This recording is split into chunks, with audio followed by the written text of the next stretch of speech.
Bismillahirrahmanirrahim. Assalamualaikum warahmatullahi wabarakatuh. Perkenalkan, nama saya Zadwa Yuzaldi, saya dari PTKB 2018. Oke, jadi di sini saya akan menyampaikan mengenai Rapid Application Development atau dalam kurung RAD. Tapi sebelum itu saya akan menjelaskan tiga hal. Yang pertama yaitu pengertian RAD, kemudian yang kedua adalah fase dan tahapan pengembangan aplikasi, kemudian yang ketiga adalah kelebihan dan kekurangan RAD. Langsung saja ke hal yang pertama, yaitu pengertian RAD. RAD atau dalam kurung Rapid Application Development menurut MC Layout yang ditulis pada tahun 2002 adalah strategi siklus hidup yang ditujukan untuk menyediakan pengembangan yang jauh lebih cepat dan mendapatkan hasil dengan kualitas yang lebih baik dibandingkan dengan hasil yang dicapai melalui siklus tradisional. Menurut Bentley 2004, RAD juga merupakan gabungan dari bermacam-macam teknik terstruktur dengan teknik prototyping dan teknik pengembangan joint application untuk mempercepat pengembangan sistem atau aplikasi. Nah, dari definisi konsep RAD ini dapat dilihat bahwa pengembangan aplikasi dengan menggunakan metode RAD ini dapat dilakukan dalam waktu yang relatif lebih cepat.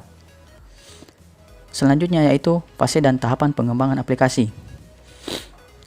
Yang pertama yaitu Requirement Planning atau perencanaan syarat-syarat.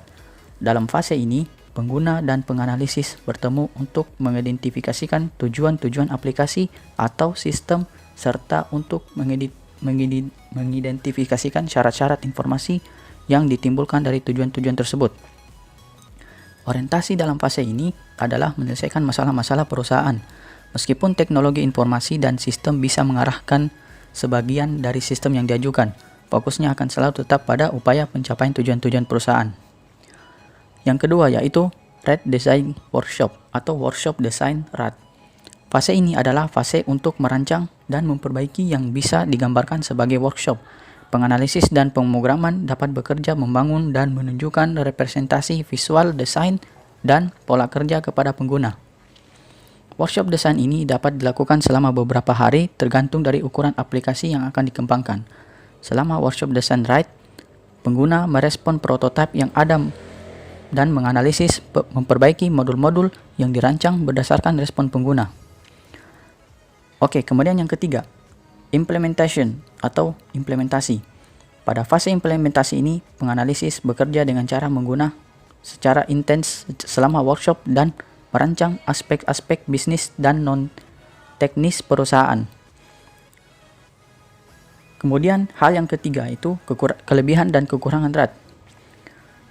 Pertama kita membahas dulu kelebihan. Yang pertama yaitu menghemat waktu dalam keseluruhan fase proyek dapat dicapai. Kemudian yang kedua, RAD mengurangi seluruh kebutuhan yang berkaitan dengan biaya proyek dan sumber daya manusia. Kemudian yang ketiga yaitu RAD sangat membantu pengembangan aplikasi yang berfokus pada waktu penyelesaian proyek. Kemudian yang keempat, perubahan desain sistem dapat lebih berpengaruh dengan cepat dibandingkan dengan pendekatan SDLC tradisional. Oke, sekarang kita masuk ke kekurangan RAD.